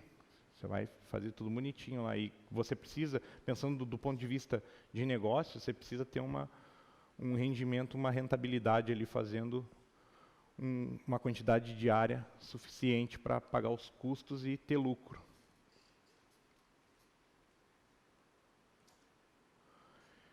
Então, já estou indo para o final da minha participação. Eu gostaria de agradecer a Schroeder Consultoria, o seu Eugênio, a professora Viviane. Gostaria de agradecer o pessoal da organização do evento pelo convite. É um prazer estar presente aqui, debatendo o drone, algo que acabou me levando da vida profissional. Eu saí da universidade já direto para uma pós-graduação em drones, achando que drone era brinquedo. E lá eu acabei vendo que drone era o futuro. Então, praticamente eu achava que ia para campo, ia trabalhar como a maioria dos agrônomos trabalham, e acabei indo para a parte de drone. Então, hoje, basicamente, a minha carreira profissional é toda focada para a área de drone. Então, aqui estão os contatos da Schroeder Consultoria. Então, a SC Agro, ela trabalha com cursos, tanto CAAR quanto de coordenador em aviação agrícola, NR31, de técnico executor. Tem equipes em Pelotas e em Florianópolis. Atende o Brasil todo, então o curso CAAR faz por todo o Brasil. Todo mês tem novos cursos homologados pelo MAP, então quem tiver interesse e quiser pode entrar em contato via WhatsApp, e-mail e site. E se alguém tiver alguma dúvida, questionamento, quiser depois alguma informação sobre como proceder, principalmente com a documentação, que basicamente na Schroeder Consultoria eu dou aula de documentação. Então, geralmente o pessoal se assusta muito. Fala, meu Deus do céu, não quero mexer com isso não. Então, assim, eu falo, pô, entra em contato, é burocrático isso aí, eu não vou mentir. Mas não é o bicho de 7 cabeças não, a gente consegue resolver para que todo mundo trabalhe de forma correta e legal. Obrigado.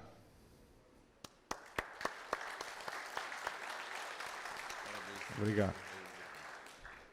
Então, neste momento, deixamos abertas as perguntas. Para quem tiver, ao engenheiro agrônomo Eduardo, levante a mão aí e fique à vontade.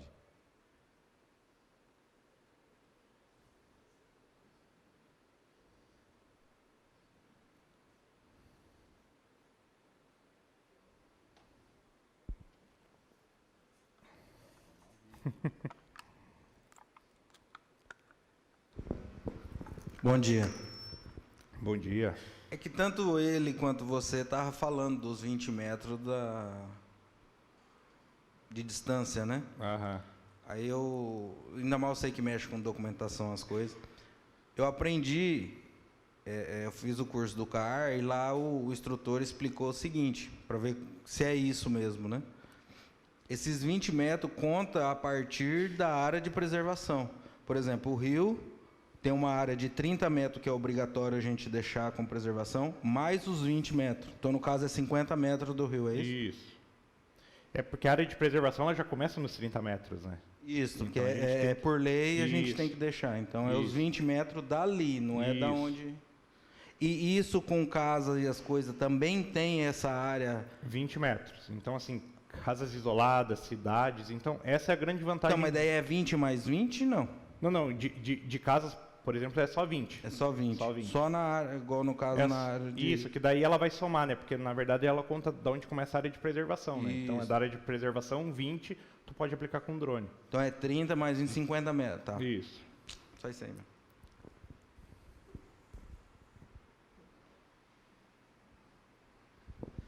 Não, só aproveitando a pergunta do colega da distância, que aí me surgiu uma dúvida, porque tem a normativa ali, e ela deixa bem claro, porém tem um artigo que ela equipara a aplicação do drone com a aplicação aérea. E perante um receituário agronômico do engenheiro agrônomo lá que recomendou os produtos, na receita vai vir os distanciamentos de aplicação aérea, de 250 metros.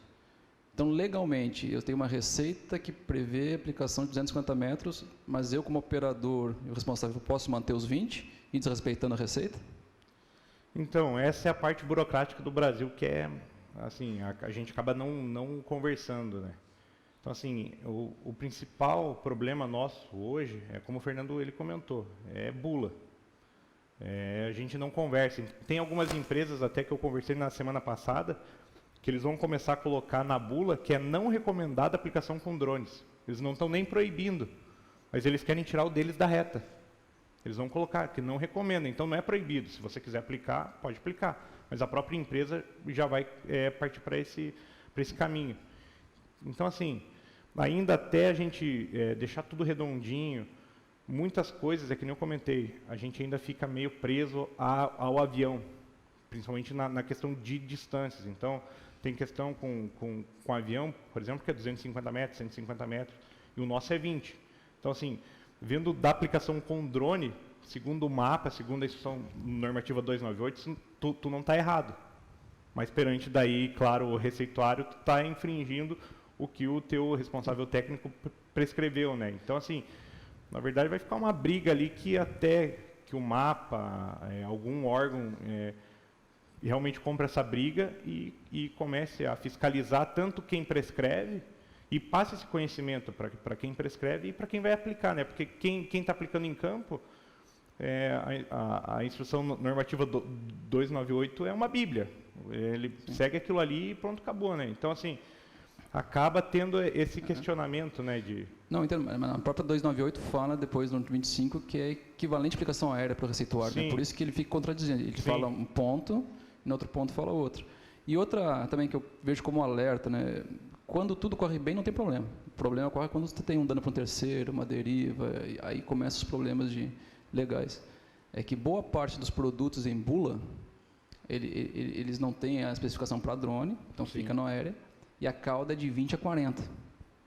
E a gente aplica com 10, né? Sim.